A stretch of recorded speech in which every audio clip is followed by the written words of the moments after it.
Hi everyone, for tonight's Nightcap and review, I'm having a soda and I'll be reviewing Twisted Truths by Gayla J. Reel and Brandy Reed. Yep, I got those right. I didn't mix them up.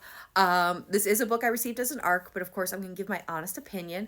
These are the tropes and these are the content warnings. Now, I will say the first one is listed in the ARC copy of the author's content warning trigger warnings, but the other ones I added myself. Now, I did message the author, just wanted to touch base with her and be like, hey, I kind of noticed these things. Maybe I don't know where you are in the process, but maybe they could be added. And this is what I really love about being an ARC reader is the connection we can have with the authors if we just step outside of our little comfort zones. And she's so sweet, she's so nice and everything like that. And she's like, she is currently working on her trigger warning page, so there may be some additions. She seems like might be adding those, so keep that in mind that the triggers I'm listing may not be what is in the final version, or it could be the final version. We'll all be surprised and find out together. But right off the bat, I'm giving this book 4 stars. Now, this is the sequel to the first book, Forgotten Vows, and this is the final book in the series. So this is a duet based on one couple and their continuing storyline. So keep that in mind when you are reading this.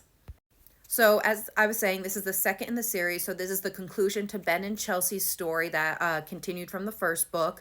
And right now they are just on cloud 9. They are basically just trying to live their best lives, go full force and not let anything get in their way. They just want to make up for lost time. So they are focusing on their wedding, and they are focusing on expanding their family. So there is pregnancy attempts in this book. So keep that in mind. If reading about pregnancy is not your thing, this might not be the book for you. And they're just basically living on cloud 9 and just trying to focus on the future. However, just because they're ready to move on and live their best lives doesn't mean the things that they want to leave in the past are in the past. You still have Victoria from book 1 floating around, causing trouble and mayhem wherever she goes. She broke them up once, and she's still at large and still up to old tricks trying to break them apart. So the question is Ben and Chelsea going to fall for Victoria's tricks and plans to finally break them apart? Or are they going to weather through those trials and tribulations and finally get their happily ever after together after having this second chance of being together?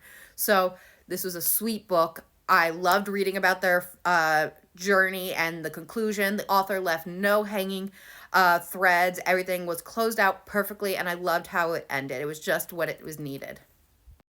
Now, as I said, I gave this book 4 stars. What I really loved is that this wasn't a straight happy ending. There were still big obstacles that they had to work through, not just together as a couple, but also through work on themselves as individuals, because there are moments in this book where they are confronted with real issues and real problems caused by Victoria, and it wasn't just done in a nice little neat bow and solved easily. They actually had to work through these issues in the book. So and they responded in real ways how I would imagine real people to react. So it was very refreshing to read that, and without the real world consequences. But in the end, having that flawed human or realistic characters made me that much more invested in them, that when they were having their highs, I was right there with them. When they were having their lows, I was with them in the lows, but also at times I was reacting how I would if I was confronted with those issues, or seeing people like that. I'd be like, why aren't you doing this? This is what you need to do. So it definitely is an emotionally charged book. So you do have to read book 1, and in that book, Forgotten Vows, you have amnesia. It's the second chance romance. In this book, you still have that second chance romance feel to it. You also have redemption, and again, like I said, the emotional roller coaster to finish out this story.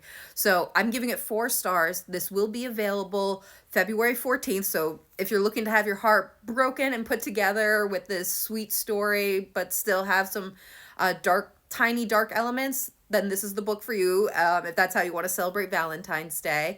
So I hope everyone has a good night and happy readings.